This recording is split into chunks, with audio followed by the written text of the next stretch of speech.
the heart of the English countryside, there stands a great British monument, a treasured legacy to the art of Victorian engineering. For the last 130 years, the East Norton Viaduct has dominated this corner of Leicestershire. It took 100 men over 2 years to build, but it's been closed to trains since 1953, and 30 years ago the tracks were ripped out. Now the old brickwork is starting to crumble, and there's only one thing left for this viaduct: explosive demolition. The contractor in charge of its downfall is Mark Coleman.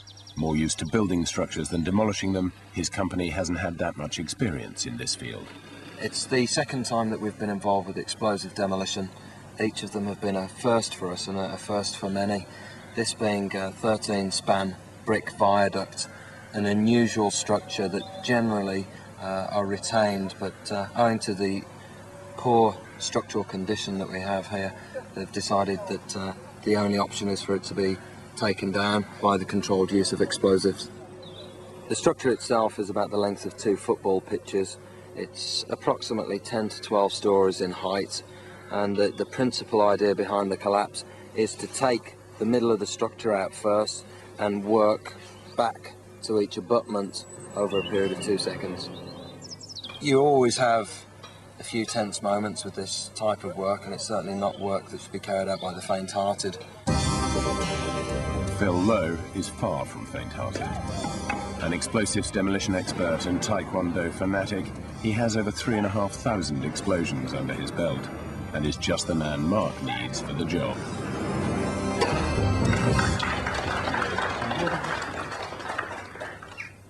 I've been in explosives nearly all my life.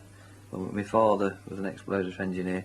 We've demolished over 3,500 structures at all types of buildings, ranging from industrial structures, gas holders, furnaces, boilers, drains, residential buildings, high-rise buildings, to motorway bridges, concrete bridges and viaducts. Now that's all we do, demolition, explosive demolition. Phil learnt everything he knows about explosives from his dad, and although his father is now retired, Phil still values his advice, so he's taking him for a first look at this tricky viaduct. The last one we did, similar to this, was done when Saddam Hussein was being bombed by the Americans. We got it all charged up overnight, didn't we? Yeah. And we dropped the bridge the same time as Baghdad was being bombed. What's he said today? Oh, he said your holes are too deep or whatever on there, but I noticed that as well, you see, so. Armed with his father's wise words, Phil has only got 2 more weeks to prepare the viaduct for blowdown. He and his team have already started drilling the blast holes, but the vibrations are having unwanted side effects. For the first time, they're beginning to appreciate just how unsafe this structure is. That's where it just dropped. There's a lump ready to come any time. It's just, if your time's up, your time's up. Same as crossing a road. I'd be a lot safer when it's on the ground. I mean, public or the farmer could have been walking through there, or somebody with a dog, and then that's it, they're dead. So it's safer on the floor. It saved its purpose. It's probably done a good job in the past, but it's dangerous now. Despite the loose brickwork on the external wall, the Victorians built their viaducts to last. There are over 5 million bricks here, and Phil's main problem is going to be getting enough explosives into the structure to bring it all down. Phil and the gang will need to drill over 800 holes in which to pack their explosives, some of the holes over 6 meters deep. To drill holes this deep, you need a bit of extra help, but the hydraulic drills they're using are a bit of a hazard in themselves. Well, that's capable of lifting a car, tipping it over on its back. There's that much power in that leg. Yeah, so there's guys who get on with no experience, and they've had the legs shoot out, legs broke, the base has been crushed at the side of it, so they've got the competence to get on. Walking out, they can slip out, guy can be stood there, and a broken leg. When you see the television, when you see the Clint Eastwoods and Lee Marvins and John Wayne that come with the overalls and the 3 sticks of dynamite and pull on the side of a leg and light the fuse and bang, and then half the city's demolished, it doesn't work like that. If it did, we won't have all this hard work.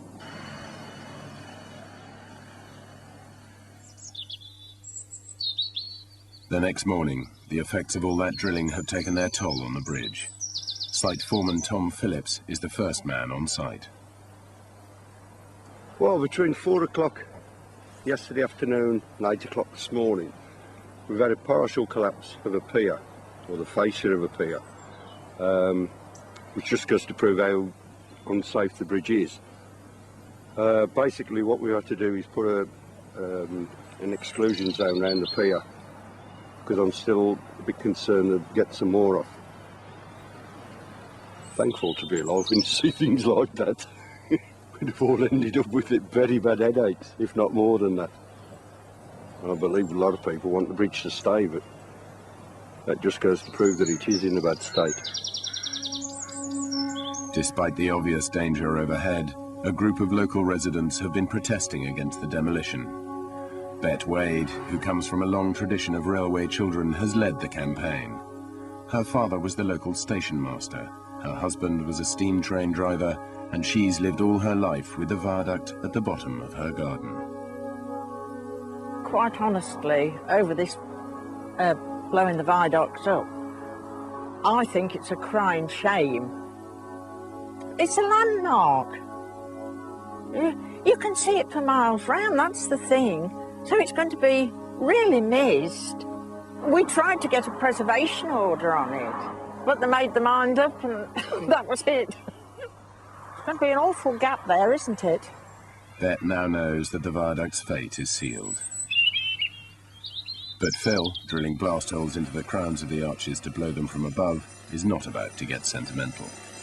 You can't be sad if it's your livelihood, can you? You see office blocks, tower blocks and bridges and viaducts and chimneys and cooling towers and pound signs flickering on the eyes all the way. I've been on holiday and I've been staying in an hotel and everybody else is sitting there sunbathing and I'm thinking how I'm going to mark the columns up and drop the building over. I get elbowed and we're on holiday. We can't stop putting crosses on this wall. With the viaduct doomed, all sorts of people have been coming out to pay their last respects. But Gordon Humphrey has taken his interest a little further than most. I think too many things disappear without anybody actually keeping any records. I thought it's a shame if the viaduct disappeared without anybody recording it. The pier on the opposite side is actually 620 foot 2 inches long. I know it because I measured it. To actually get the measurements of all the stones actually gives it possibility for anyone who wants to make a model in the future. I've got a model railway at home, and one day I might find an area in it where I could fit something like this viaduct, and it's rather an attractive viaduct that would go nicely on the layout. 3'3", 3'6". We all have to have a little bit of eccentricity about us, and this is mine. 2'9½",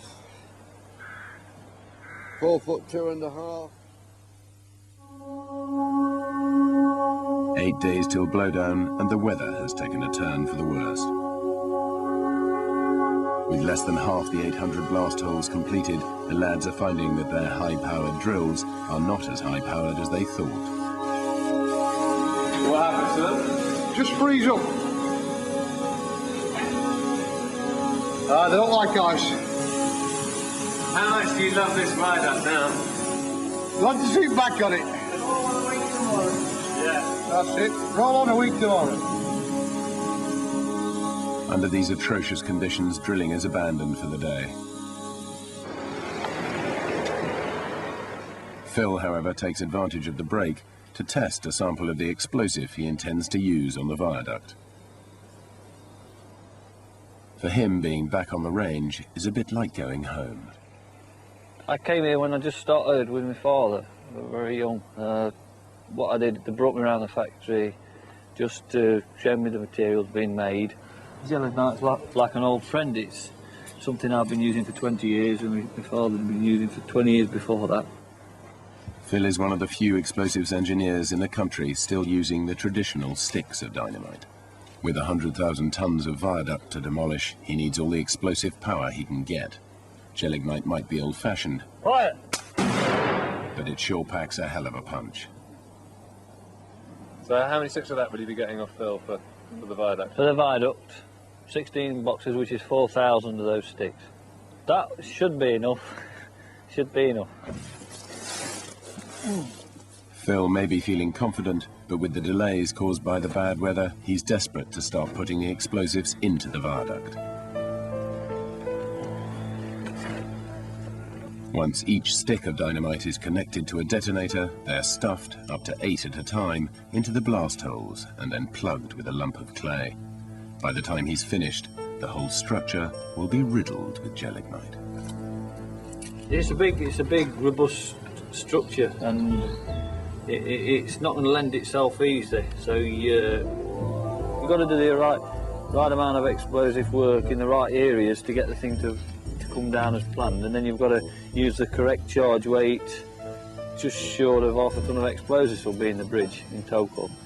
So, you know, in just under 800 shot holes. So, you know, there's a fair bit of bloody going into it, and it needs that to bring it down. So.